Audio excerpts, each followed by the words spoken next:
All rise, please. The California Court of Appeal, First Appellate District, Division 4 is now in session. The Honorable Tracy L. Brown will be presiding.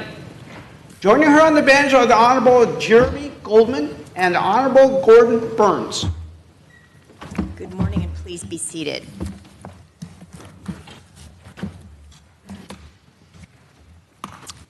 Okay, so we're going to call the first matter, which is Gilead versus Superior Court. And we have our real parties in interest here as well. Could we have appearances of counsel to begin with, please? Good morning, Your Honors. Josh Rosencrans representing Gilead, and if I may, I'd like to reserve 10 minutes for rebuttal. Okay. Thank you, Your Honor. Good morning, Your Honors. Holly Boyer on behalf of plaintiffs and real parties in interest. Okay, thank you. Okay, so you may proceed with your 15-ish minutes of your 25. Thank you, Your Honor. May it please the Court.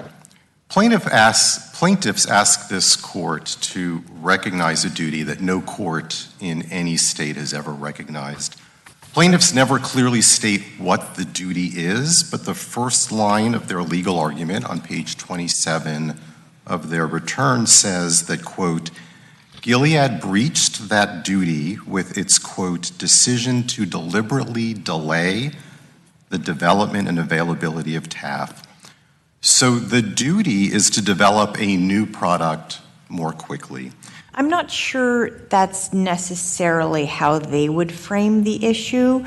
I don't have the brief in front of me, but I wrote down in my notes that on page 27 of their return, they write, plaintiff's theory of negligence is that Gilead owed plaintiffs a duty to exercise reasonable care not to cause foreseeable injury to users of its products, which is different than what you're characterizing it as a duty to develop new drugs. Well, I agreed, Your Honor. Plaintiffs say what I said as to the breach and repeatedly say, oh, we're just saying be reasonable. But plaintiffs can't just say be reasonable and call it a day. Plaintiffs have to translate that edict into a duty.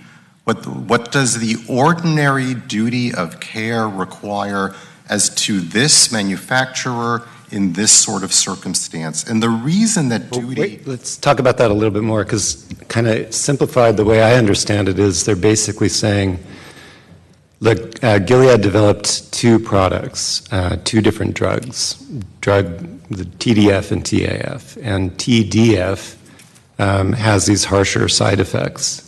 But they decided to market TDF rather than TAF, knowing that a lot of people would be injured by the harsher side effects who would not have been injured by the other product, TAF, purely for financial reasons.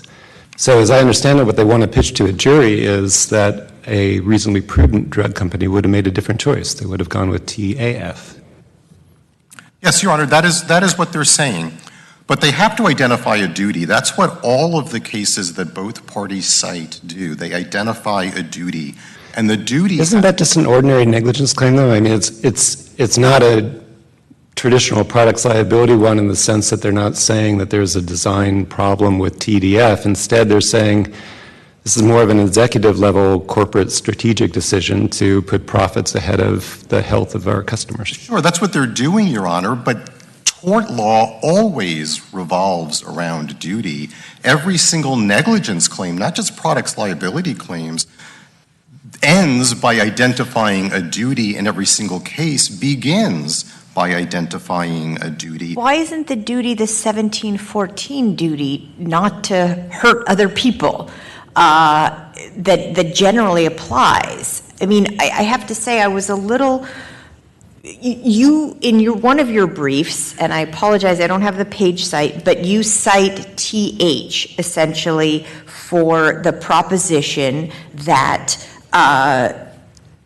Civil Code Section 1714 has a specific meaning in this context, which is essentially limited to marketing non-defective drugs, right? You cite TH for that proposition. But as I read TH, it reiterates that 1714 is the generally applicable rule of the duty to exercise reasonable care, not to hurt others.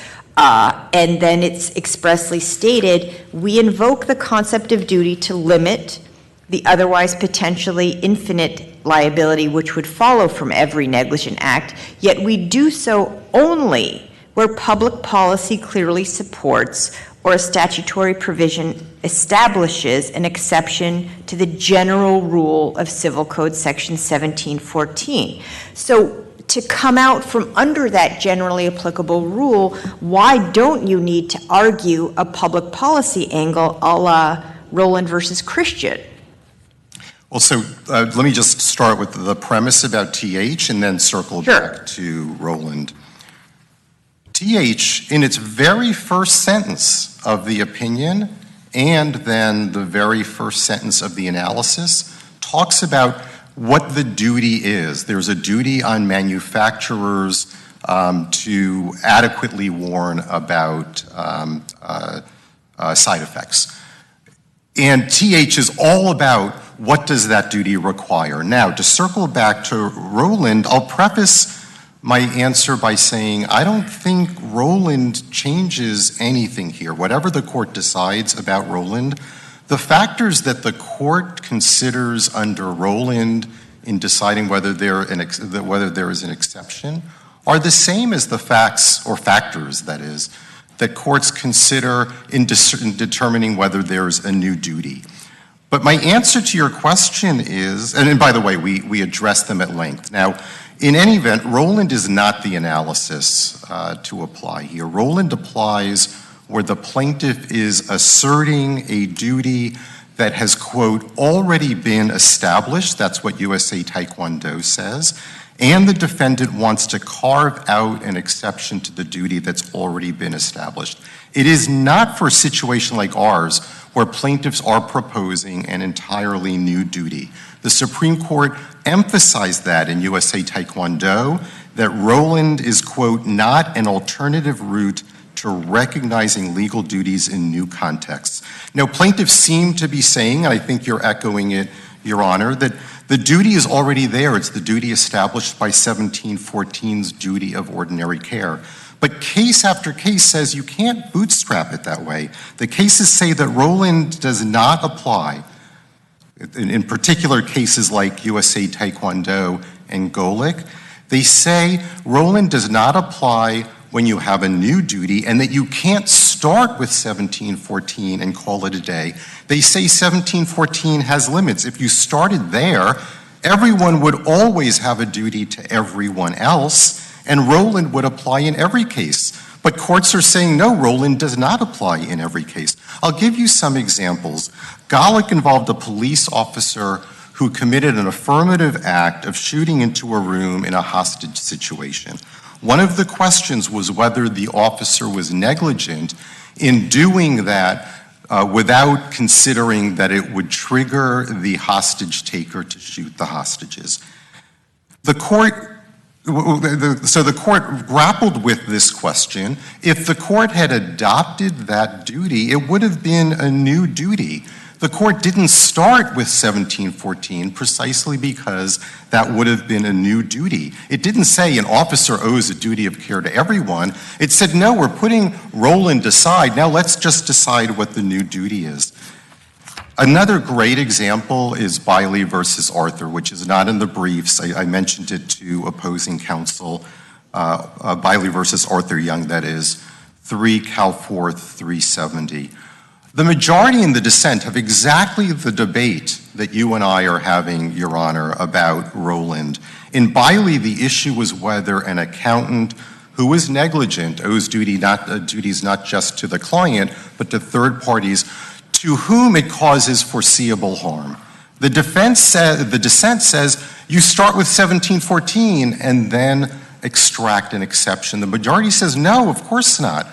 You start by deciding whether there is a duty in the first place. The majority rejects Rowland, and it explains that the, quote, concept of duty itself is meant to limit, quote, the otherwise potentially infinite liability which would follow from every negligent act. And so let me just back up and underscore that there are two routes to rejecting plaintiff's negligence claim here.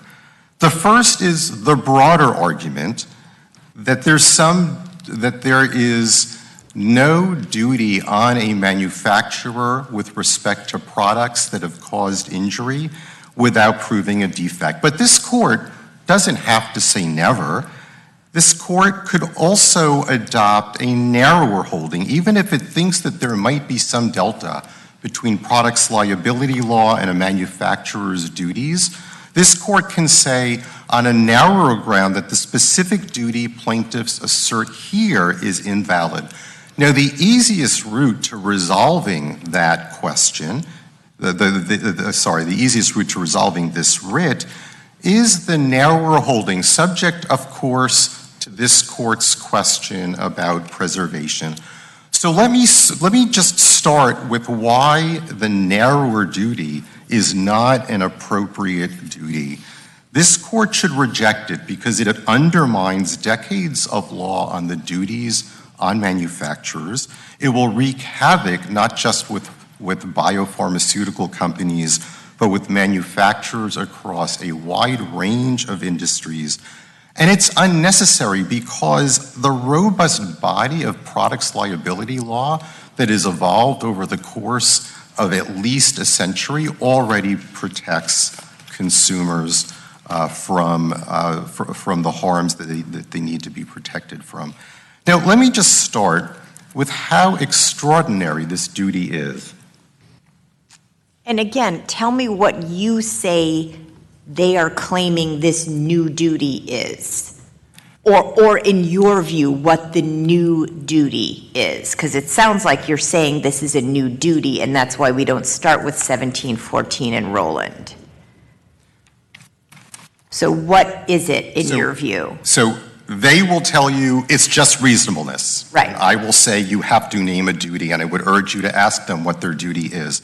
They say it's a duty not to delay the development of a safer alternative drug. You can see that, as I said, at page 27 of their return, at 3099, which is their supplemental undisputed facts. You see it at 3242 in the summary judgment opinion. Plaintiffs claim that Gilead should have more quickly developed and obtained approval for TAF.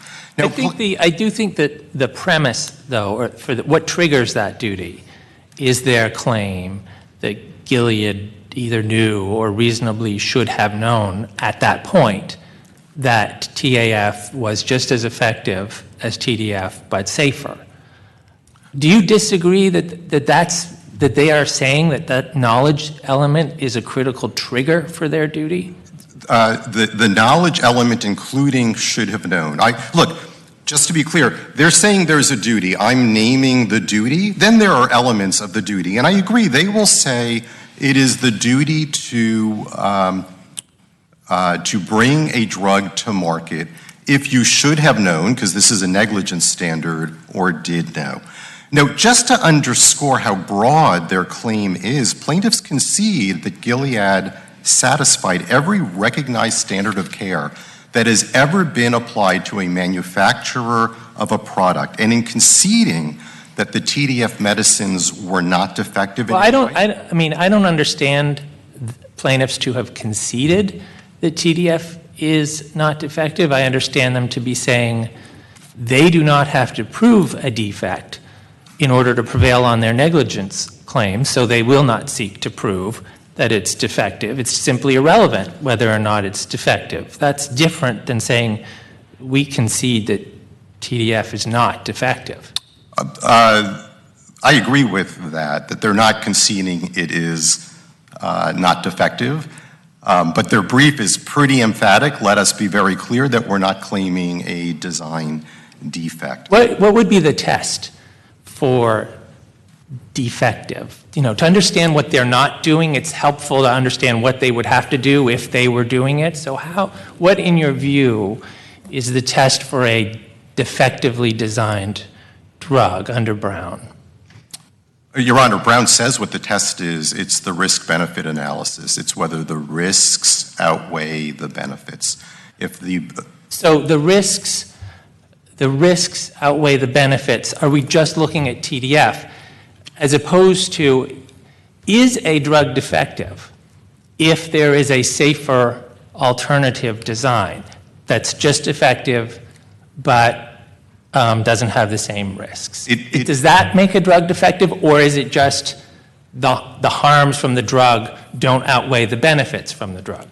So when you assess whether the harms outweigh the benefits, the availability of other feasible alternatives is a factor. And that is why it is so telling that plaintiffs have abandoned their design defect claim. If they were claiming that our product was defective because there was another product available or easy to make that would have solved the safety problem without any impact on effectiveness, they would bake that into their design defect claim, but they're not. And they're not saying that the medicines should be taken off the market, which is the consequence of arguing a design defect. The TDF medicines are on the market. They remain approved by the FDA, and they concede that they are not saying that they should be taken off the market. Instead, plaintiffs are claiming that Gilead made the wrong decision as to which path of further drug development to pursue 20 years ago. The duty they seek is for a manufacturer to continue researching and developing to completion or failure a product that is not yet been proven to be safer, but that may well prove to be safer than an existing product for some tiny fraction of patients who decades down the line may experience certain side effects. Now, this court asked the question about Brown, which I think is the key precedent that is in the focus letter, question 2. Brown's overarching point is that courts have to limit liability for prescription drugs because they save lives and cure diseases. And imposing undue liability on drug manufacturers will deter the manufacturers from bringing prescription medicines to market and even from researching new cures. Now, Brown's analysis, particularly with respect to Curl, which this court underscored in the focus letter, is completely inconsistent with plaintiff's theory. The court rejected the Curl test because it would squander all of the benefits that the court was trying to achieve in rejecting strict liability. And that is instructive because the test that Curl adopted and the Supreme Court rejected was so similar to the test that plaintiffs are urging here. Curl would impose liability if a safer, quote, alternative product would have as effectively accomplished the full intended purpose of the product. If so, then the risks were avoidable. Two of Brown's rationales for rejecting this apply with full force to plaintiff's theory. The first is the court said that that rule would, quote, diminish a manufacturer's incentive to develop a superior product because a trial court could decide perhaps many years later that in fact another product which was available on the market would have accomplished the same result, close quote. That is exactly the ruling that plaintiffs are asking for here, except the alternative product is not even on the market yet.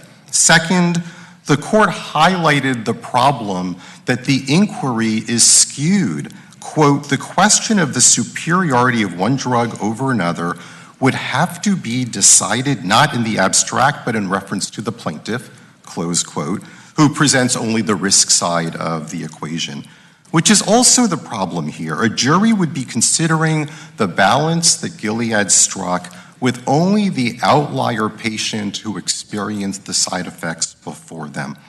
Now, I think I'm eating into my rebuttal time, and I want to be sure to preserve it, but I note that I haven't answered the court's question about preservation yet, or Mexicali Rose. Why don't you go ahead and address those, and we'll be a little flexible with the time on rebuttal. Thank you, Your Honor.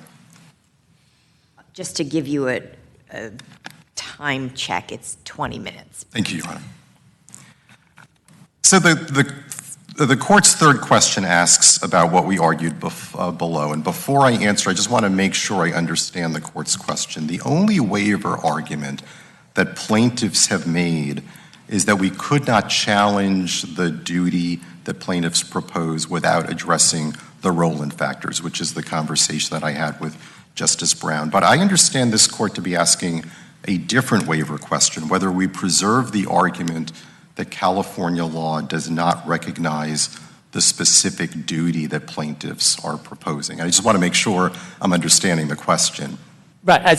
So as I understand what your argument below was, the only basis that you argued to the trial court for finding no duty here was that proof of a defect is required. And so some of the other things that you've been touching on in your argument today about whether there is a duty really weren't raised to the trial court because your argument was limited to the question of whether plaintiffs have to prove a defect. Understood, Your Honor, and I emphatically disagree. So let's go directly to the summary judgment papers. I agree with you that we did not break it down into two separate sections the way we did, for example, in our reply to the petition, but we preserved our challenge to the specific duty. Start with the notice of motion at page 111 at the top. The very first paragraph about our state law argument says, and I quote, "Plaintiffs allege that Gilead was negligent in failing to develop TAF more quickly, even without a design defect claim against medications." Then it says, quote, "State tort law does not recognize such a claim. A manufacturer that has developed a product without a design defect is not obligated to pursue the development of an alternative medication at all costs and is not liable for failing to do so." Almost 2 pages, pages 134 and 133 and 135 of our brief then are devoted entirely to rejecting the specific duty claimed, starting with the first paragraph on 133, that is the first full paragraph. Quote, "In short, state law does not impose liability for injuries caused by a non-defective drug simply because the drug manufacturer failed to develop a different and perhaps slightly safer drug more quickly. And that is for good reasons." I'm continuing the quote, "Imposing liability under those circumstances would have far-reaching and disastrous consequences." We then proceed to describe at length 3 hypotheticals that are entirely about the specific duty. They are not about rejecting the framing question about a claim about a product without a defect. The discussion ends at 134 by discussing the ramifications of the very specific duty that plaintiffs posit, not just an argument about defect-free claims generally. We warned about the consequences of the specific duty that's asserted in exactly the terms that we've talked about them in our brief here. That's at 134 in the middle. Our reply repeated our argument about the specific duty claimed. The first full paragraph at 3148 is entirely about the specific duty proposed. Now, this court also asked, well, what if we disagree? What if we conclude that you did not preserve it? And even if we did not make the argument as explicitly as this court thinks we should have, I would urge the court to decide the question for 3 reasons. First, the existence of a purported duty is a pure issue of law. It transcends the facts of this case. Second, plaintiff's return never says that we waived the argument. They understood that we were presenting it, only that we were required to run it through Rowland. So obviously, they thought it was preserved, or at a minimum, they waived the waiver. And third, the whole reason we sought review was to get this court's judgment to decide the potentially dispositive question before we head into trial. The court will not be advancing the interests of justice or efficiency by answering just a threshold question and not deciding whether there is a duty here. Finally, no future panel is going to be better equipped to decide this question than this court. It has briefs that are devoted almost entirely to this argument. An appeal that comes up after a verdict will have multiple issues in it. This court has amicus briefs from multiple parties. It has all the briefing it could possibly want.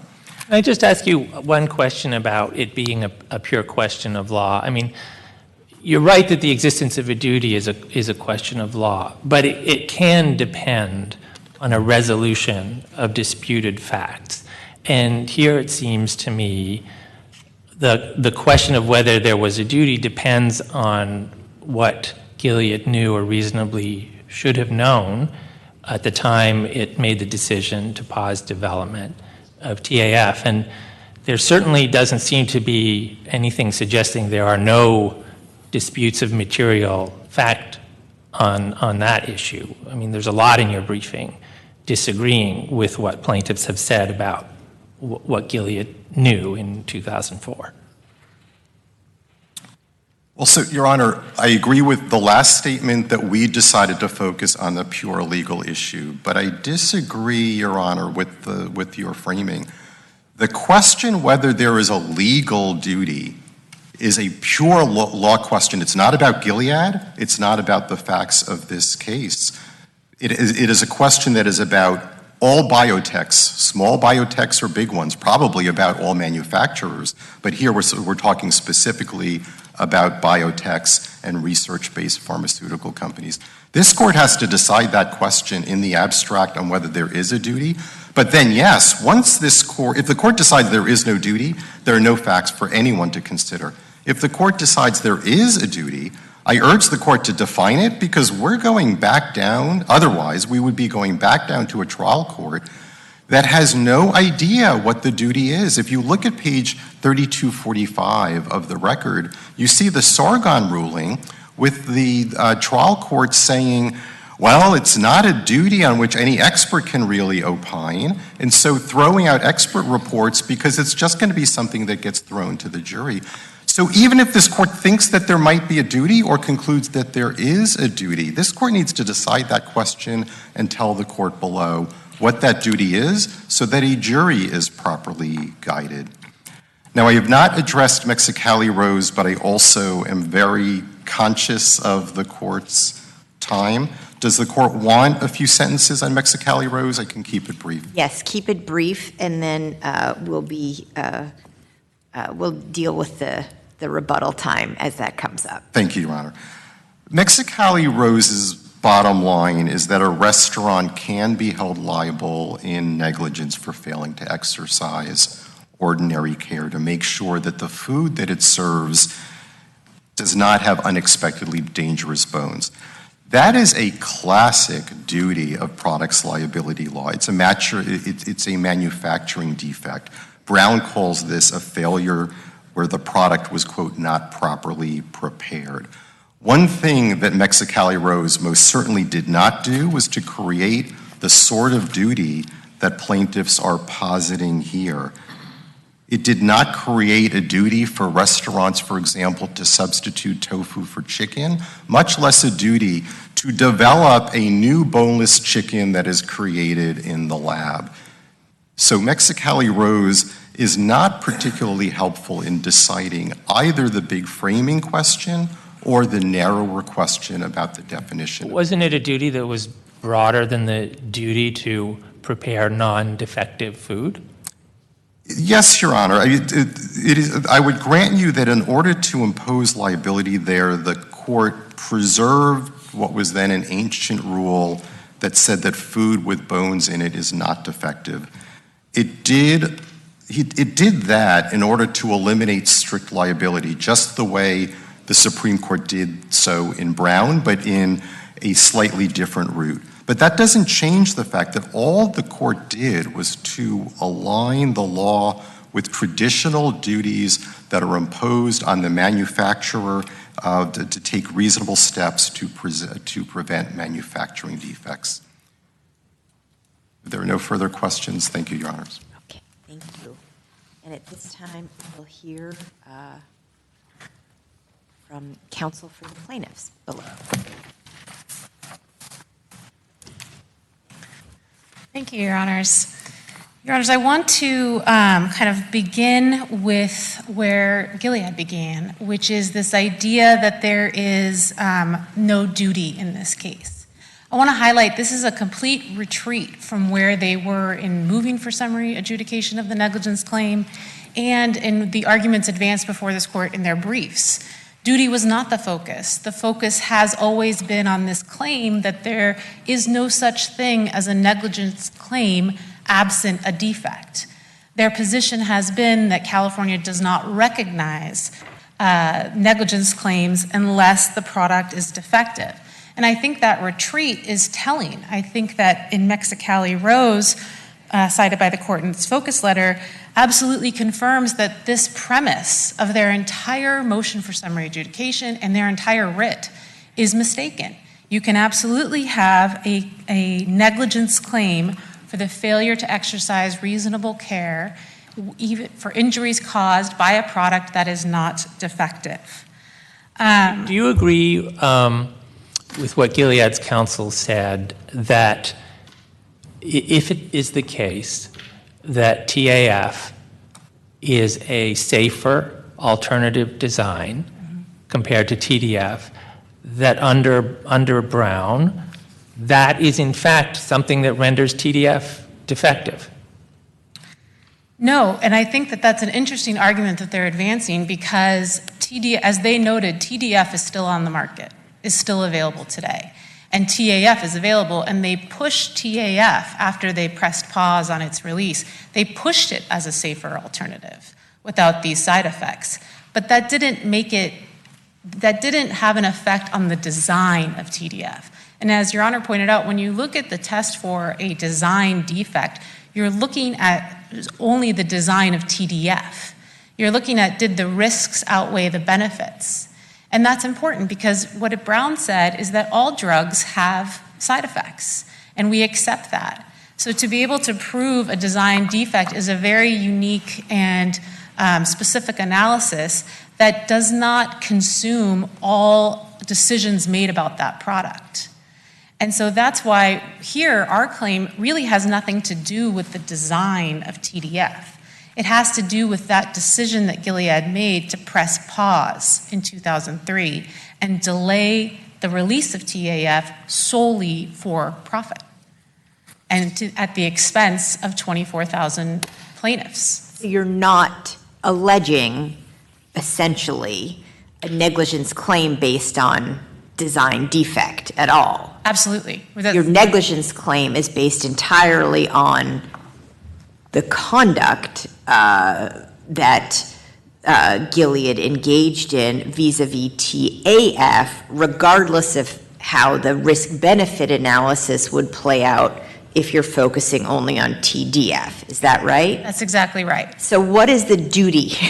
They asked us to ask you to tell us what the duty is. And I thought I had it because I cited that page 27 of your brief, but maybe I'm wrong, so I'll ask you. No, that is absolutely correct. The source of the duty is Civil Code 1714. And Civil Code 1714, which is cited in numerous product liability and specifically drug cases, TH, Conti, there were several, that note the source of the duty is 1714, which requires all persons have a duty to take reasonable care in their activities to avoid causing injury. We also cited in our brief the Betancourt case, which noted under established California law, a manufacturer owes a duty of care to foreseeable users of its product. And the court noted, quote, because the general duty to take ordinary care in the conduct of one's activities, i.e. 1714, indisputably applies to product manufacturers, the issue is whether a categorical exception should be made in these circumstances. So respond to their argument, if you would, that it's not TH really so much as it is the Brown versus Taekwondo, USA Taekwondo case, not the earlier Brown case, yes. The Taekwondo case. So I think when I was listening to the argument of my friend on the other side, it struck me that it's almost flipping the duty analysis on its head, the way they see it. In Brown versus Taekwondo, the Supreme Court made very clear, as well as in a recent July decision by the Supreme Court, that the duty analysis begins with, is there a duty? The source of the duty can be several different ways. 1714 is a source of duty. It does not apply to everybody, or excuse me, it does not mean that every person everywhere owes a duty to everyone else. It is specific into you have a duty of reasonable care in your own activities to avoid hurting others, right? So they made a product, they have a duty to those taking the product. So there's no special relationship analysis required here, you would say, because they already have a direct relationship with the TDF consumers, unlike the more tangential relationship, if you will, that was at issue in Taekwondo. Absolutely. In Taekwondo, 1714 wasn't available. That wasn't the source of duty because they were the Olympic Committee was one step removed. So the source of the duty had to come from somewhere else. And there the court looked at the special relationship, the vulnerability of the plaintiff, and the control that the defendant had. And so the source of the duty was different there. But again, the duty analysis that we've seen that this court has, the Supreme Court has repeatedly endorsed is you begin with 1714 or another source of duty like a special relationship, and then you consider, Roland, as to whether or not to carve out an exception for public policy reasons. And it's a categorical exception. It's not individual to case by case. It's a categorical exception. And what I heard from my friend was that the analysis is really all the same. I think he said something like the Roland factors are really the same that justify the imposition of a duty. That has been expressly repudiated by the Supreme Court. The Supreme Court has made clear that in all duty analysis, we begin with 1714 or the otherwise existing duty, and then we look to whether we should have a categorical exception. As was the analytical framework in TH, for example. Absolutely. And TH, I think, is a really amazing case in terms of kind of refuting this analysis that requirements or particular elements of a strict liability claim are infused in ordinary negligence claims. And the Supreme Court in TH specifically said, we treat negligence and strict products liability separate. And in that case, I want to highlight, there was a case called Foster, a Maryland decision. And it's discussed in TH, and it's also discussed in Conti. And in Foster, this is the Supreme Court explaining it, Foster reasoned first that the negligent misrepresentation cause of action was in essence a claim of product liability, but without meeting the requirements of Maryland law imposed in product liability claims, i.e. that the defendant manufacture the product at issue. And the Supreme Court, so basically the defendant in TH, which concerned the brand name manufacturer, said, oh, you can't sue us because the requirement is that we made the product that injured you. And so they cited Foster, and the Supreme Court explicitly rejects this reasoning and says, quote, Foster's reasoning proves unhelpful in construing California law. California law does not conflate negligent misrepresentation and strict liability in the manner Foster believed was true there. The Supreme Court went on to note in footnote 4 at page 176, Novartis suggests that we recently conflated strict liability and negligence in Webb. Not so. We did not categorically alter our long-standing recognition that California law recognizes the differences between negligence and strict liability causes of action. So I think what's important in TH, which again also relied on 1714 to recognize a duty owed by a brand name to a person taking a generic drug, is that we don't conflate these two, that they're separate lanes. And in the negligence liability, we focus on the existence of duty and we decide should there be a carve-out. Let me ask, because 1714, of course, is incredibly broad, and it does seem a little odd that we don't see more cases challenging corporate strategic decisions regarding products that aren't necessarily based around the design of the product or a defect, but instead the decision to put the product on the market at all. And to give an example, look at a thing like the General Motors Hummer, right? It's based on the military vehicle that General Motors had developed, decided to develop a civil version of it and put it out on the streets. And it's pretty easy to think that a plaintiff's lawyer would look at this and say, look, there's a 1714 cause of action here. When that car, because of its size and weight and its bumpers don't line up with ordinary cars, it was developed for a totally different purpose, it's going to foreseeably injure and kill a lot of people in accidents that an ordinary, more conventional car wouldn't. And GM's strategic corporate decision to put that car out there on the streets, despite the foreseeability of causing injuries and death, is negligent under 1714. Mm-hmm. Wouldn't your approach to this whole issue essentially make that a viable cause of action duty as well? I mean, I think that, well, to answer the court's first question as to why we kind of don't see more of these cases, I think that... Or maybe we do, and I've just lived a sheltered life and don't... In his Hummer. I think when we think about products liability, the drug manufacturers are the exception to strict liability. So I think the whole purpose under Greenman and under California's approach to products liability is we are trying to capture those injuries caused by products under strict products liability, which is an entirely a policy-based analysis that favors making sure that the producers of products saddle the expense and costs for injuries that hurt people. So I think the reason why maybe these cases are not as prevalent as they may be, these negligence cases, is because they're taken care of in California's strict product liability law. Drug manufacturers have been carved out for specific reasons under Brown, which we can talk about.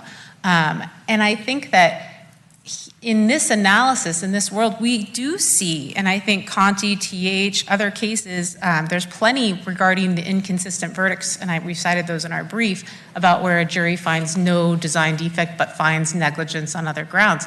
Those all detail different varying theories of negligence that are not limited to a defect in the product. And so I think that, I think the more important takeaway is that there has been no case saying what defendants say here, that there is no duty owed by a drug manufacturer unless a product is defective. That there is, I'm sorry, go ahead. What's your answer to my question, though? Would the plaintiffs in my hypo have a viable negligence cause of action? I think so. I mean, without, based on what the facts disclosed, I think there could be, depending upon whether or not the standard of care for GM and other manufacturers of cars would have acted differently. And I think within that element of breach and causation, within looking at, okay, was this conduct falling below the standard of care? Then I think that's where those get weeded out. So as to the viability, I think there would be a negligence claim. As to whether or not it would be successful, I think that really goes into breach and causation, which would be fleshed out by a trial, as in any negligence case. I'm trying to figure out if the reason the parties disagree about whether plaintiffs are asserting a design defect claim is because they disagree about what a design defect claim is. If we were to agree with Gilead that a claim that what's wrong with the medication is that it was designed with TDF instead of TAF because TAF is a safer alternative than TDF. They're saying that's a design defect claim. Would you agree that plaintiffs are asserting a design defect claim if, in fact, what renders TDF defective is that there is a safer alternative design that would achieve the same therapeutic benefit without the same risk of side effects? Well, I think that what Your Honor had said earlier about plaintiff is not conceding that there is no design defect claim. Rather, plaintiff is not making a design defect claim. So I think that in the whether or not TDF came out before TAF. TAF began as a backup drug for TDF. So although all this was happening in the late 1990s and early 2000s, TDF was first in line. So at the time TDF came out, I'm not sure there would be a claim that it was defective in design at that time. Within a few weeks after it came out, within those first few years of 2000, TAF had been shown the success of having this less side effects. That fact didn't make TDF itself defective in design, looking at does those risks outweigh the benefits. And honestly, TDF and TAF have greatly helped patients with HIV and AIDS. It has been beneficial. It just has these serious side effects, TDF. So, and I think tellingly again, the fact that TDF is still on the market and some patients are still using it shows that it is not necessarily design defect. There's not a defect in the design that renders TDF defective.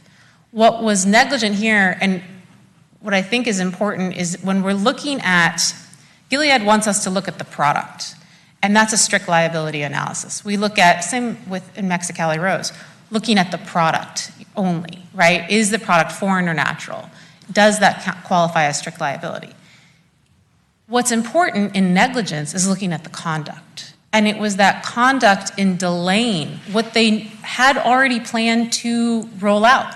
The plan, they had already innovated TAF, and they had already planned to release it.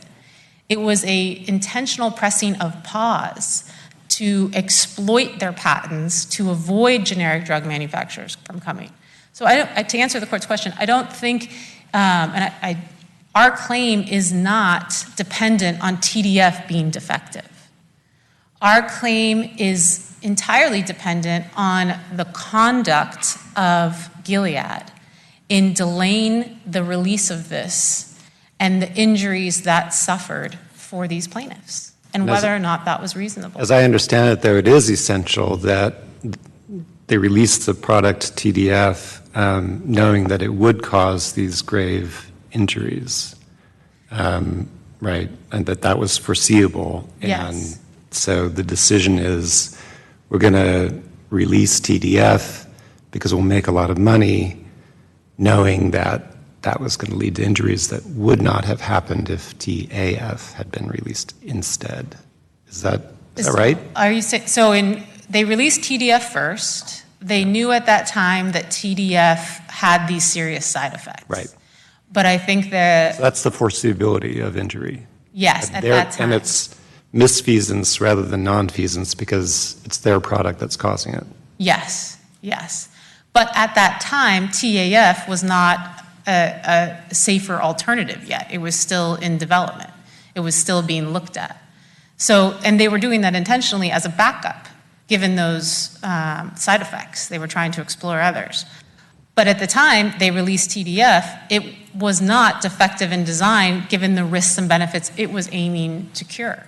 This is a little bit different than what I thought that part of the theory as articulated in your complaint was that after the original release of TDF, they later released, these other different versions of it after they had hit the pause button on TAF.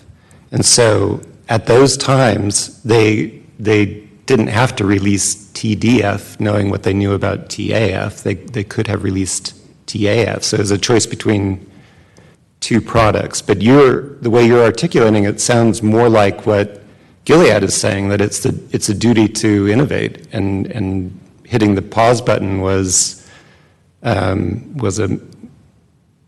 negligent because they should have innovated. Having released TDF in its original form, their duty was to pursue TAF and eventually release it No, so I think I'm being unclear, and I apologize, Your Honor. So in the early 2000s, they were aware of the benefits of TAF, right? They knew that it would have less side effects. And in its progression within Gilead, and having developed the first TDF product and having it on the market, Your Honor's absolutely correct, they continued to push TDF products. But during that time, and specifically in 2003, Gilead knew TAF was a safer alternative, knew it did not have these side effects, and yet intended to press pause and even suppress that research so that they could exploit the profit and continue to sell TDF. So you're not faulting them for releasing TDF originally. You're not saying that they should not have ever released TDF, they should have pursued TAF instead. You're saying that it's fine for them to have released TDF, but they should have then pushed to develop TAF as quickly as possible. Well, it's not, and I want to be clear, defendants use the word innovate. Please do be, because I'm a little confused now. Yeah, I'm sorry. So defendants push this idea of innovate and pushing the drug through, or having a duty to push the drug through. That's not really the issue. The issue is the pressing of pause. And the pressing of pause Isn't that is a the flip conduct. side of the duty to innovate, though? Well, it's not in the sense that it's already been innovated. So they have it. And they have TAF. They're looking at TAF in early 2002. They're excited about TAF and the fact in 2003. They're excited about the fact that it can take away these negative side effects. And what they did is they created a strategy, quick and dirty strategy in their words, to see how much profit they could make if they just pressed pause on TAF and withheld it from the market. And so it's that conduct. It wasn't, the conduct was that they didn't release TAF. They always intended to release TAF. The question was the timing. So it's the duty not to delay release of a safer alternative? Well, I think this is where we get into kind of what the court recognized during my friend's argument, is that duty is not defined by the breach. The duty here is to act reasonably, and to act reasonably in your activities where there's foreseeable harm to those you owe the duty to those using your products.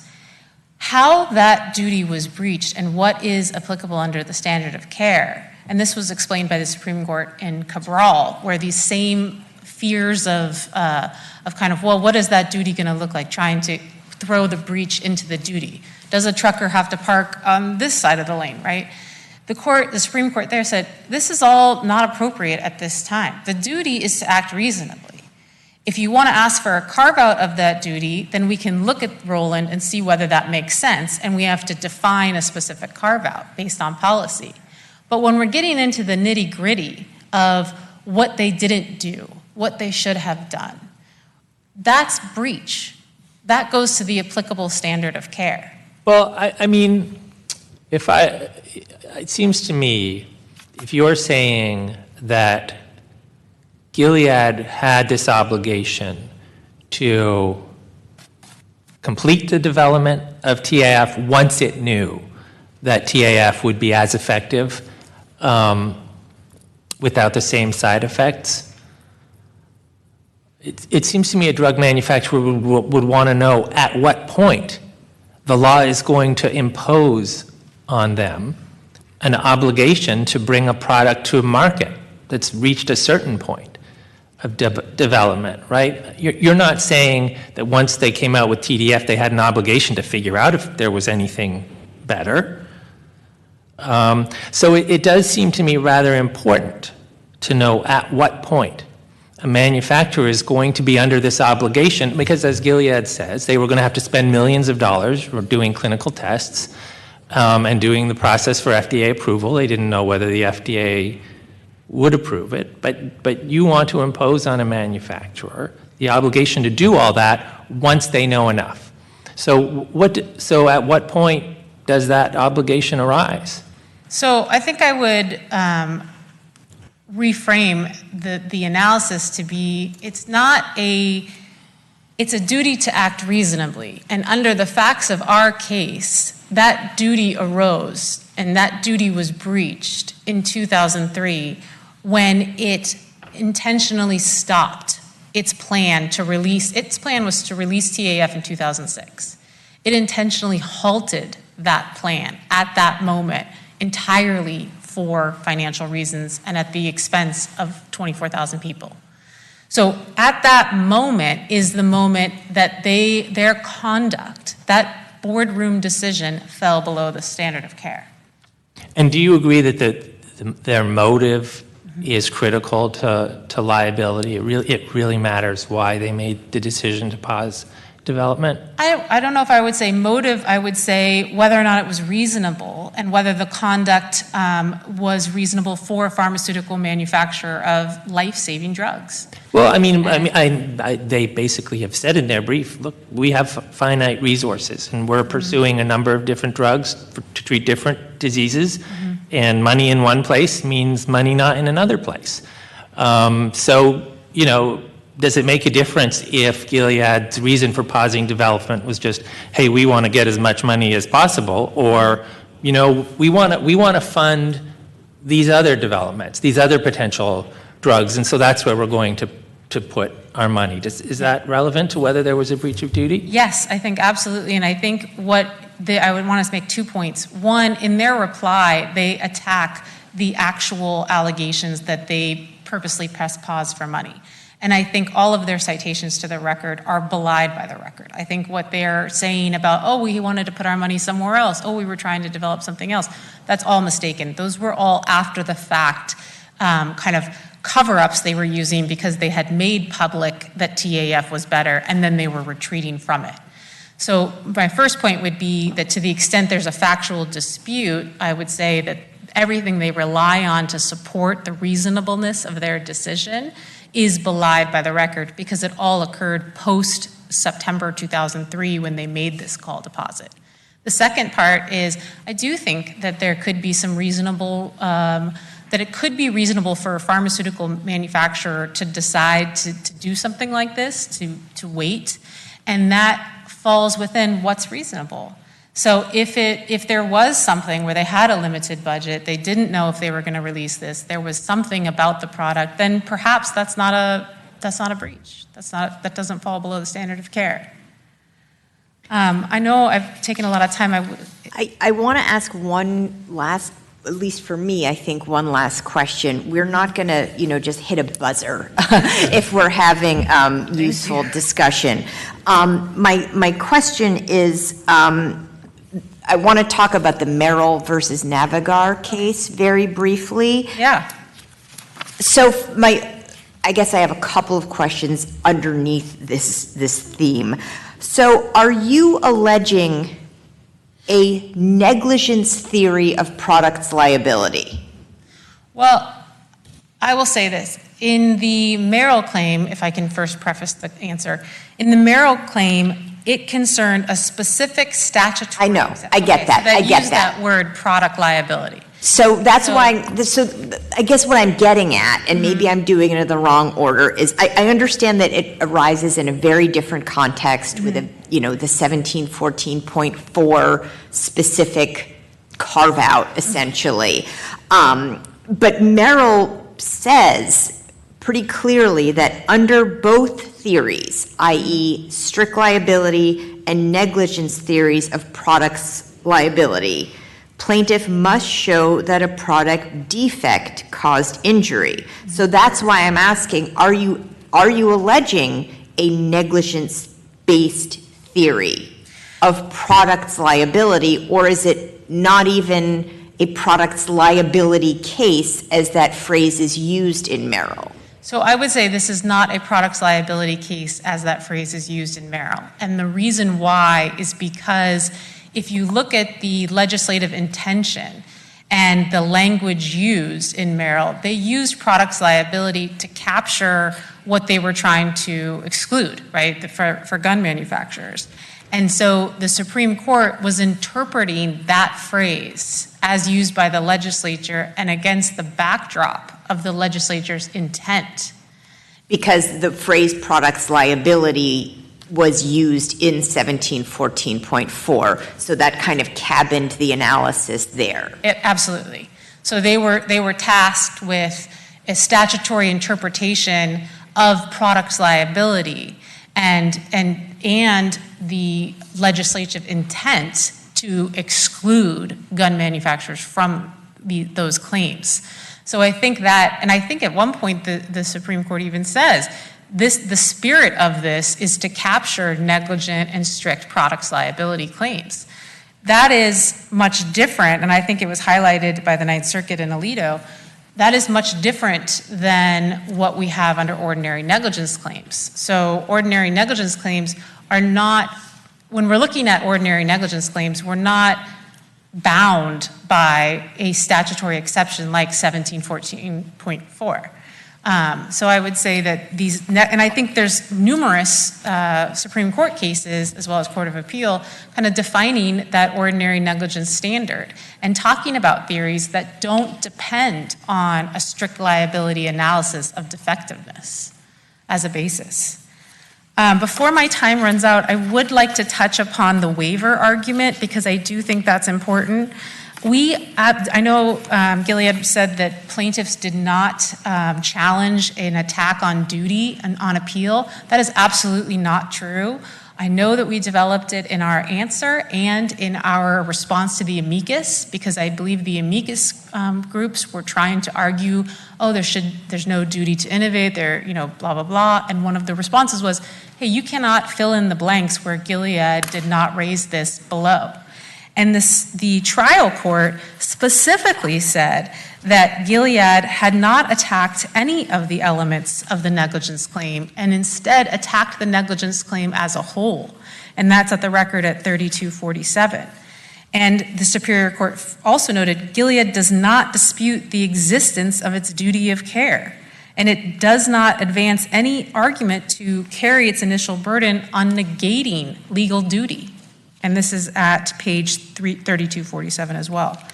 So I think below and on appeal, we have raised the issue that for them to now come in and say no duty exists is a different in kind argument that they made below.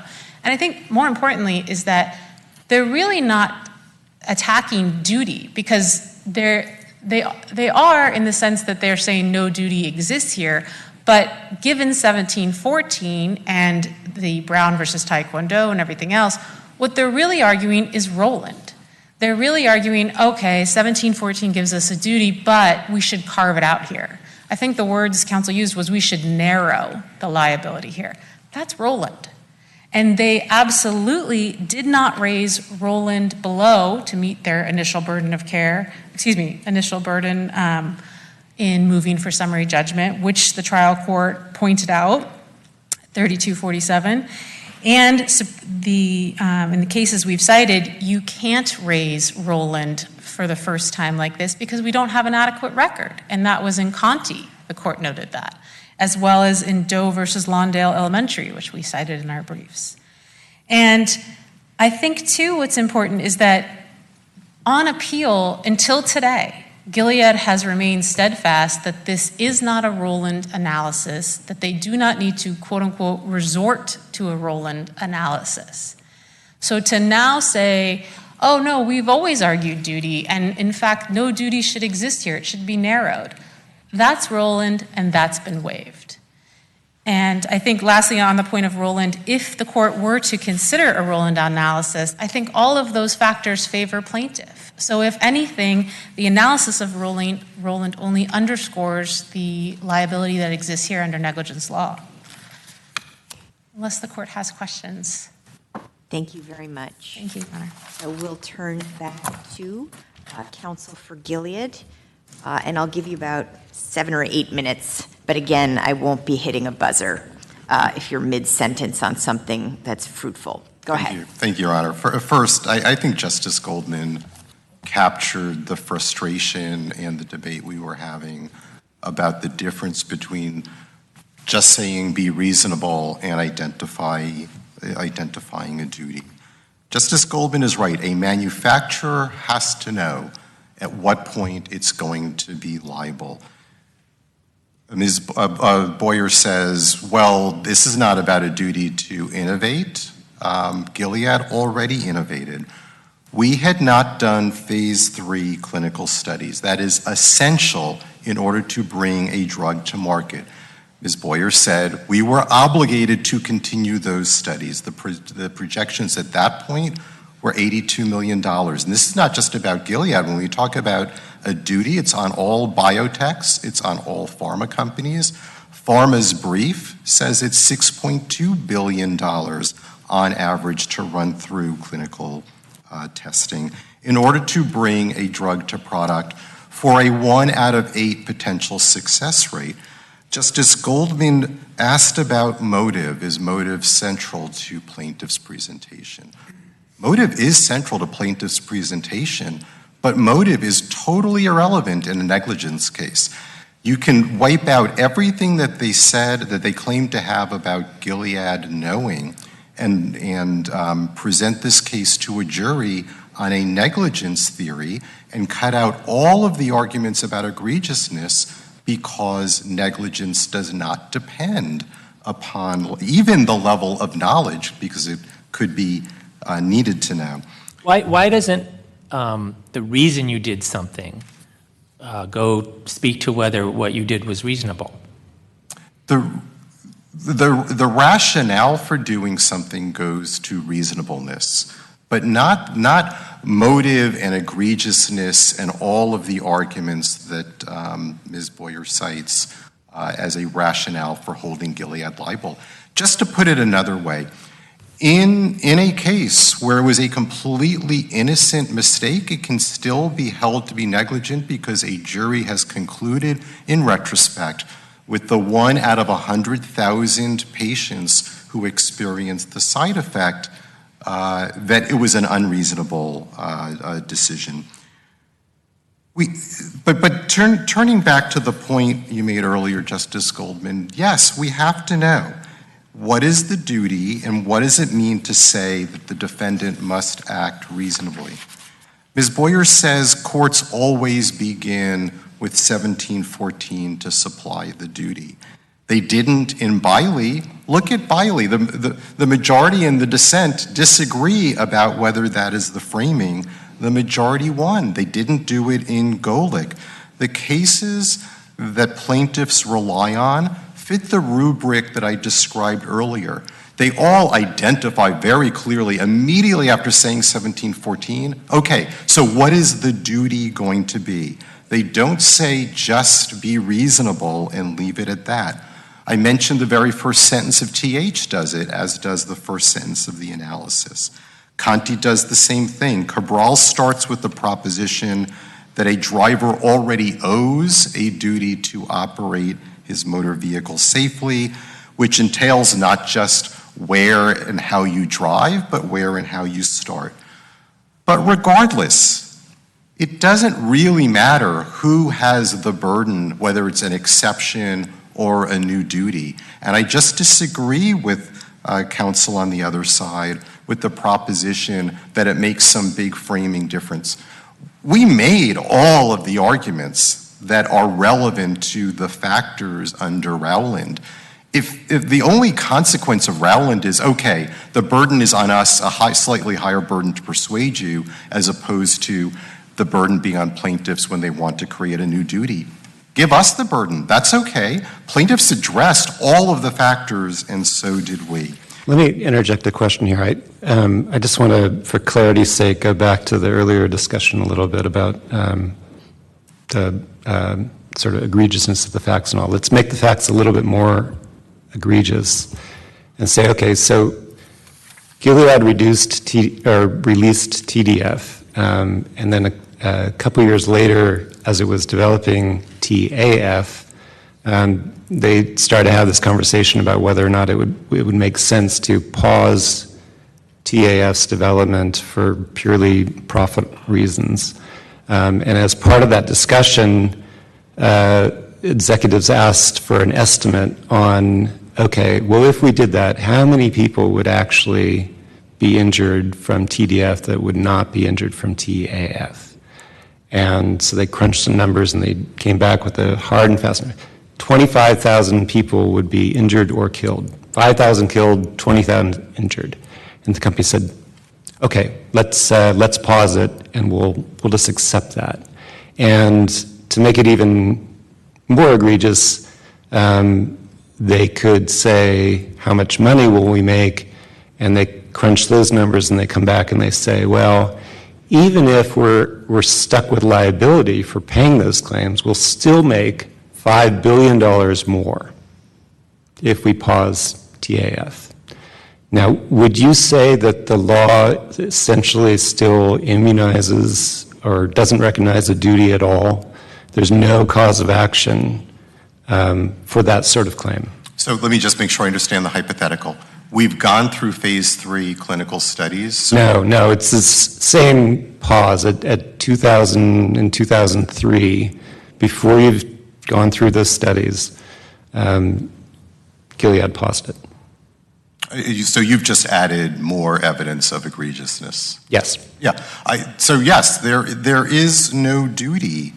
The patients are, and just to be clear in your hypothetical, plaintiffs are not alleging a design defect, so they are admitting that the drug that is on the market is reasonably safe. Right, that's part of the hypothetical. Yeah, the patients are already protected by a duty to make sure that products are reasonably safe. The determination.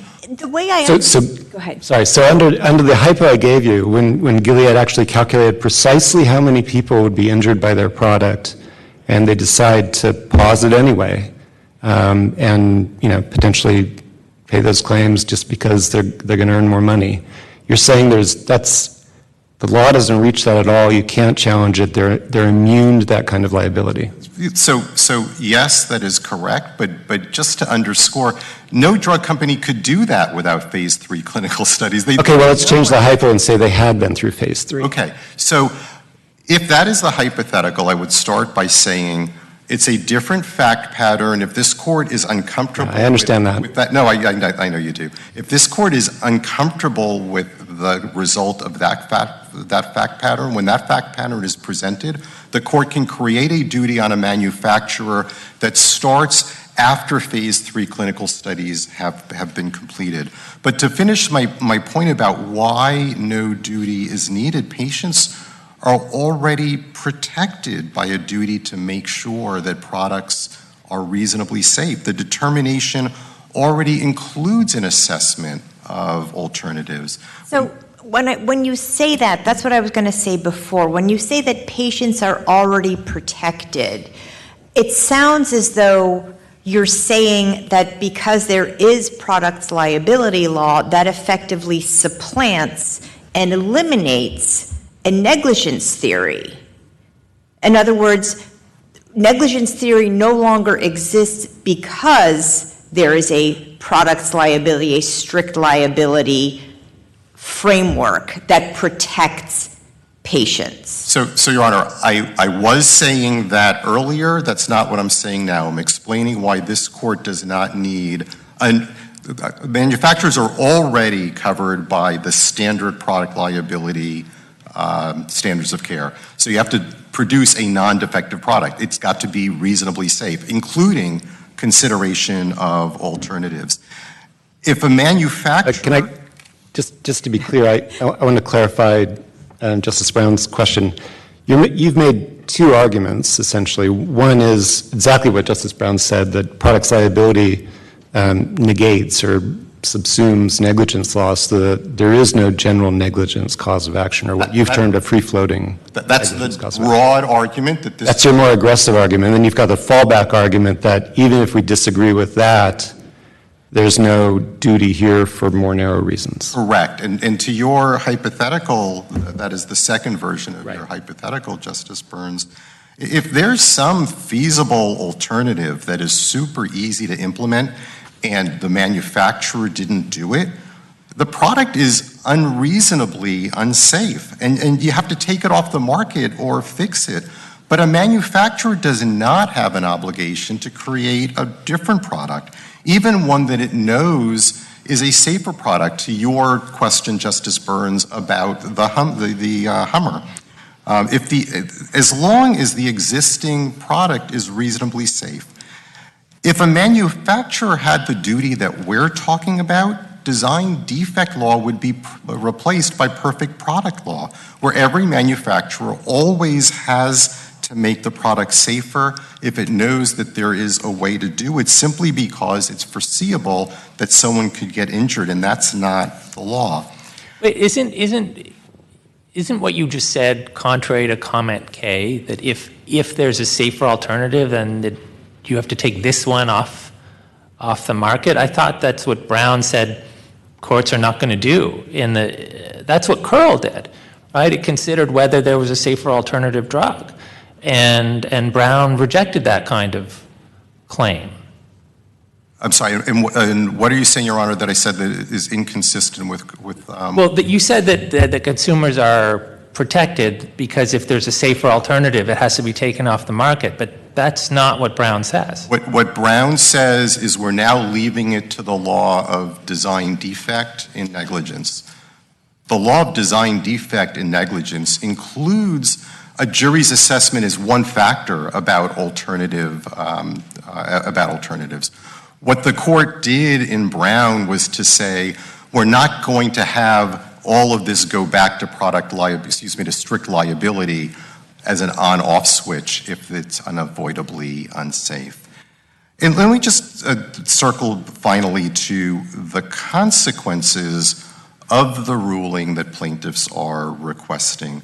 Research and development decisions like the one that we're discussing are not for a jury to decide decades later in hindsight.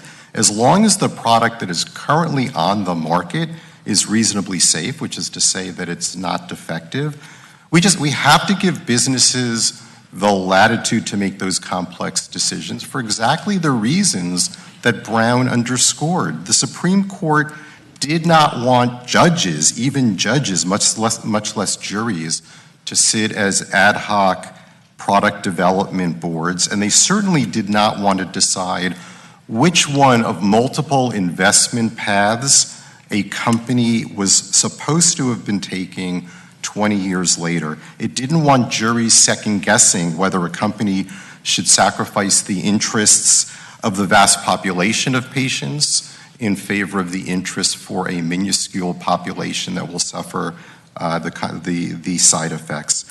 Imposing plaintiff's duty is just going to wreak havoc with all of the incentives that Brown itself says that it wants to protect. Finally, I urge this court to decide this writ, the whole thing, not just a threshold question and not just a framing point about how to analyze the duty. I respect the instinct of the court, of any appellate court, to want to narrow the appeal, but this is no ordinary appeal. The arguments that we are making in this writ, the argument that we made to persuade the court to take the writ, are arguments that apply only if, that are achieved only if this court decides not just the framing question, but the ultimate question of duty. The pharmaceutical industry and manufacturers of all sorts who have weighed in on this case need this court's guidance as well. And as I said earlier, no future panel is going to be any better equipped to decide it than this panel is. Thank you, Your Honors. Okay, so at this time, what we're going to do is the following. The oral arguments are complete. We're not going to take this case under submission at this moment, as the panel is considering the possibility of issuing a request for some additional briefing. Either way, you will soon hear from us, either with a request for supplemental briefing or with an order formally submitting the case. But at this point, we're just going to thank all counsel for their briefs and arguments on this very interesting case. And don't call us, we'll call you on this one. Okay, thank you very much.